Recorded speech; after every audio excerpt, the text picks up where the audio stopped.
Halo semuanya, selamat datang di Nice On Channel.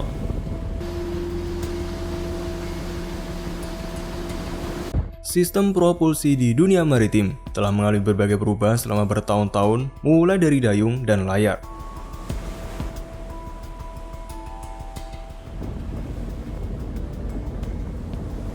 Evolusi ini adalah salah satu aspek paling penting dalam teknologi maritim karena menentukan kecepatan, efisiensi, dan performa kapal.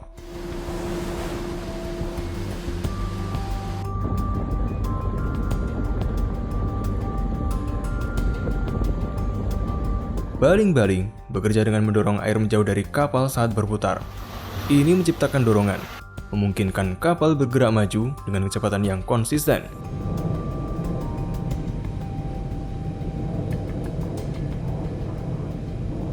Ketika dibalik, baling-baling menarik air ke arahnya, memungkinkan kapal bergerak mundur.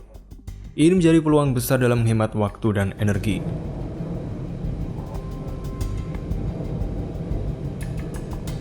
Dengan ini, akhirnya mengarah pada pengembangan kapal yang lebih besar dan canggih. Seiring dengan bertambahnya ukuran kapal, baling-baling juga semakin besar.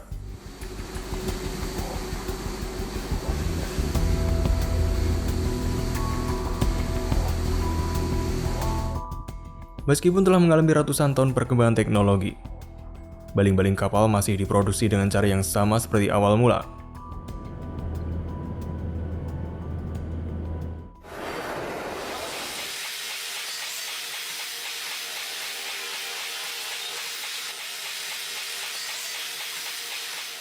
Satu-satunya perbedaan adalah penggunaan mesin dan alat-alat digital yang lebih banyak ketimbang menggunakan tangan manusia. Tidak peduli seberapa besar diameter dan jumlah bilah dari baling-baling, proses selalu dimulai dengan pembuatan cetakan.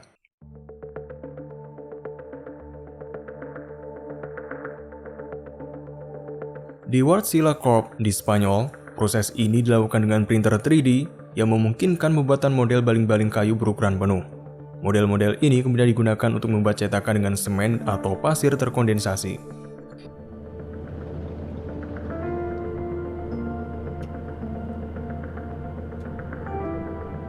Bilah kemudian dicetak dengan menuangkan logam cair ke dalam cetakan.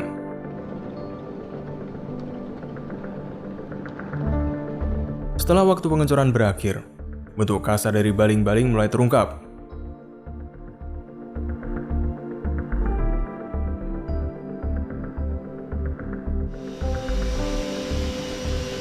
Proses selanjutnya, baling-baling harus dikerjakan dengan mesin untuk memastikan permukaan bilah terbentuk dengan baik dan halus.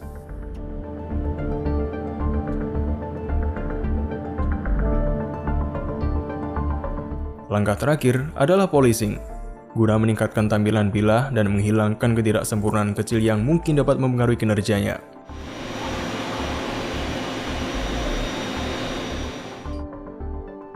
Terakhir, semua bilah terpisah ini disatukan pada hub, membentuk baling-baling jadi yang akan diuji.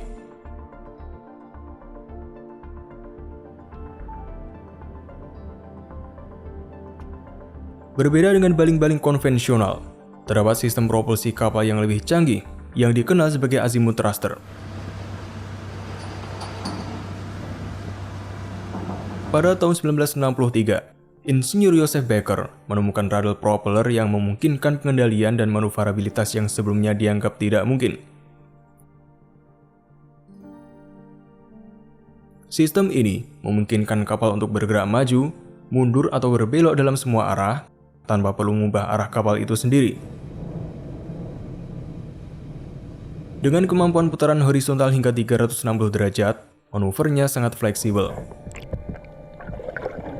Karena kemampuannya untuk berputar pada sumbu horizontal, sistem ini kemudian dikenal sebagai azimuth thruster. Di kapal rotor biasa, dorongan dan kemudi dipisahkan, yang berarti perubahan arah mengalami penundaan. Dengan mengintegrasikan kemudi dan propeller menjadi satu unit, reaksi menjadi instan. Sistem inovasi Baker menjadi solusi sempurna untuk meningkatkan keluasan kapal. Inovasi ini sekarang menjadi standar di kapal-kapal di seluruh dunia.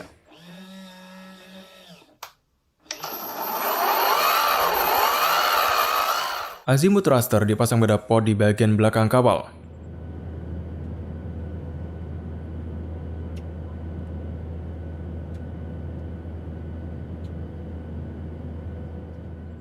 Ini tidak hanya meningkatkan manuverabilitas, tetapi juga menghilangkan kebutuhan akan kemudi.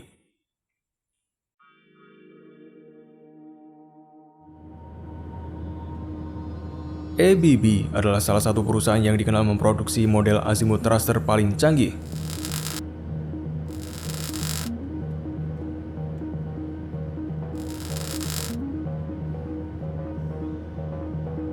Azimuth thruster yang diproduksi oleh perusahaan ini memiliki berbagai ukuran, dari yang kecil hingga sangat besar, sehingga sejumlah derek dan sistem pengangkatan harus digunakan selama proses manufaktur.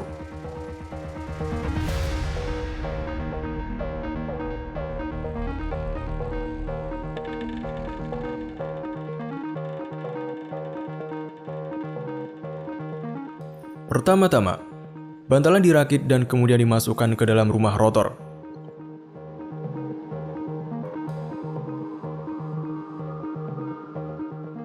Dari sana, sistem ini dapat diuji untuk dilihat apakah ada kecacatan.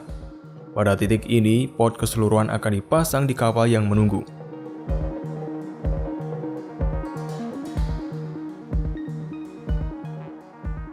Baru setelah itu, baling-baling yang sebenarnya ditempatkan dalam sistem ini.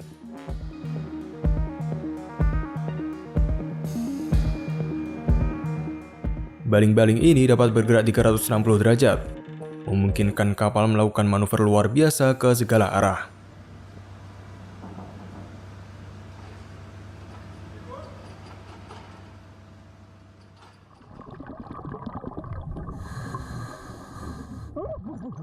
Sama pentingnya dengan menghilangkan ketidaksempurnaan pada permukaan baling-baling selama manufaktur, penting juga agar baling-baling kapal tetap terawat ketika sudah berada di laut.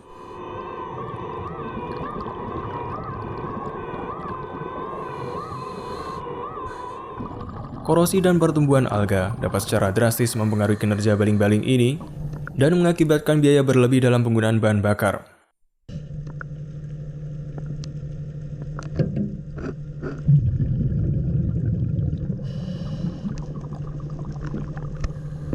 Untuk menghindari hal ini, pemilik kapal biasanya menyewa penyelam khusus yang akan membersihkan seluruh sistem baling-baling.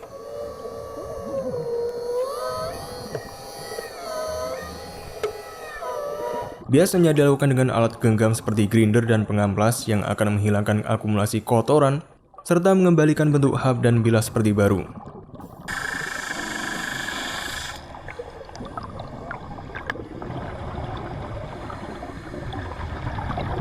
Tentu saja, semakin besar kapal, maka semakin besar baling-balingnya, yang berarti pekerjaan ini bisa memakan waktu berjam-jam.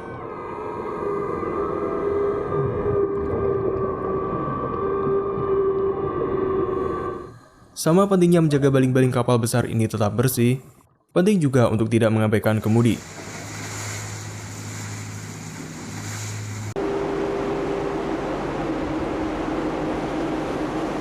Kemudi ditempatkan di belakang baling-baling dan digunakan untuk mengarahkan arus air ke salah satu sisi.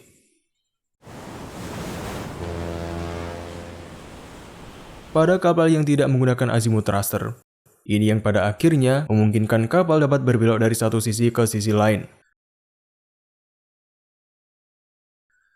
Seperti baling-baling yang kotor yang bisa mengurai efisiensi energi kapal hingga 10%, kemudi belakang bisa menyebabkan turbulensi yang mengurai kecepatan keseluruhan kapal.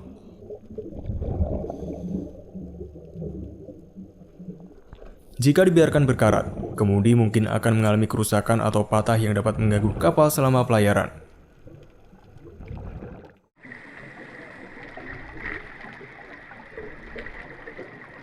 Untungnya, awak penyelam yang bertanggung jawab atas pembersihan dan perawatan baling-baling juga dapat mengamplas dan mengilap kemudi untuk mencegah kerusakan.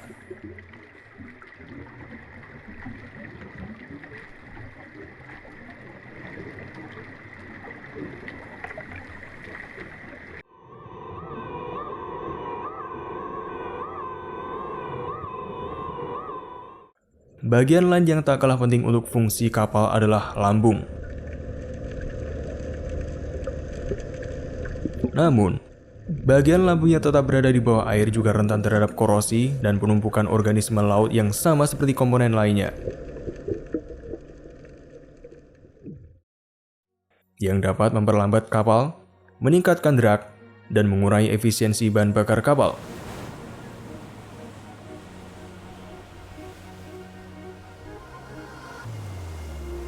Karena lambung jauh lebih besar daripada baling-baling atau kemudi yang berada di bawah air, perusahaan pemeliharaan sering menggunakan perangkat penyedot vakum yang dapat bergerak secara otonom untuk membersihkan.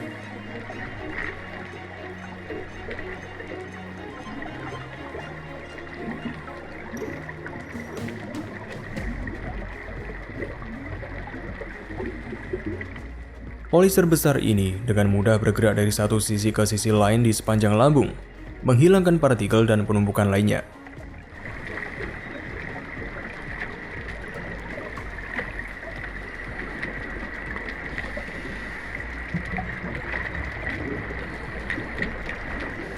Ini juga memungkinkan teknisi pemeliharaan untuk memeriksa lambung apakah ada kerusakan atau kelemahan tanpa harus mengeluarkan kapal dari air.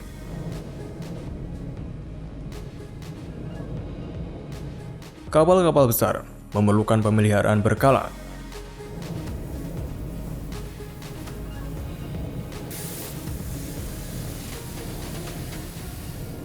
Bergantung pada sifat perbaikan dan pemulihan, prosesnya dapat dilakukan saat kapal berada di laut atau di dalam dry dock atau dok kering.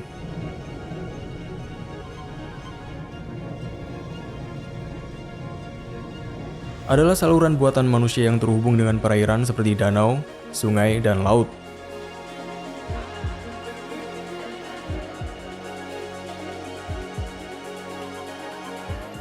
Mereka diberi pintu air yang memungkinkan kapal masuk dan menguji kapal dari belakang. Setelah tertutup, pompa yang kuat digunakan untuk mengeluarkan air.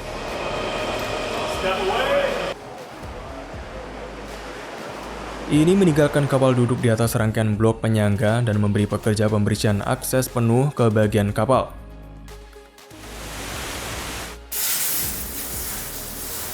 Kapal yang dilengkapi dengan azimut thruster akan dilepas satu persatu, dibersihkan, dan diperbaiki.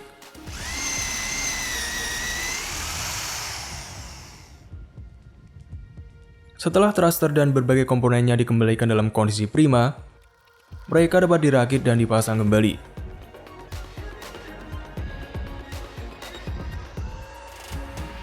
Jika awak kapal mampu menghindari kerusakan langsung, thruster seperti ini akan bertahan beberapa tahun sebelum siklus pemeliharaan lainnya diperlukan.